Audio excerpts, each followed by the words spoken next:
ರಾಷ್ಟ್ರೀಯ ಹೆದ್ದಾರಿ 75ರಲ್ಲಿ ರಸ್ತೆ ದಾಟುತ್ತಿದ್ದ ಯುವಕನಿಗೆ ಕಾರೊಂದು ಡಿಕ್ಕಿ ಹೊಡೆದ ಪರಿಣಾಮ ಭೀಕರ ಅಪಘಾತ ಸಂಭವಿಸಿದೆ.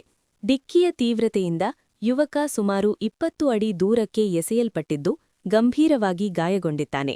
ಗಾಯಗೊಂಡ ಯುವಕನನ್ನು ದಿನೇಶ್ ಕುಮಾರ್ ಎಂದು ಗುರುತಿಸಲಾಗಿದೆ. ಘಟನೆ ಸಕಲೇಶಪುರ ತಾಲೂಕಿನ ಬಾಳ್ಳುಪೇಟೆ ಪ್ರದೇಶದಲ್ಲಿ ನಡೆದಿದೆ.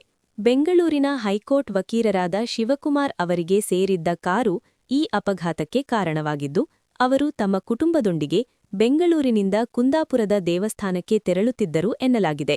ಅಪಘಾತದ ಸಂಪೂರ್ಣ ದೃಶ್ಯ ಸಮೀಪದ ಸಿಸಿಟಿವಿ ಕ್ಯಾಮೆರಾದಲ್ಲಿ ಸೆರೆಯಾಗಿದ್ದು, ಡಿಕ್ಕಿಯ ರಭಸ ಸ್ಪಷ್ಟವಾಗಿ ಕಾಣಿಸುತ್ತದೆ.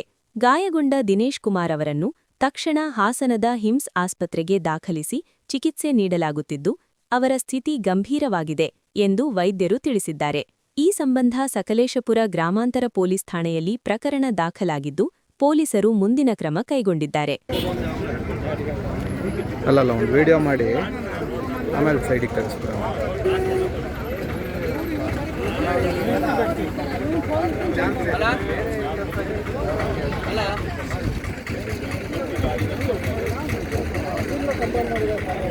ಕಂಟ್ರೋಲ್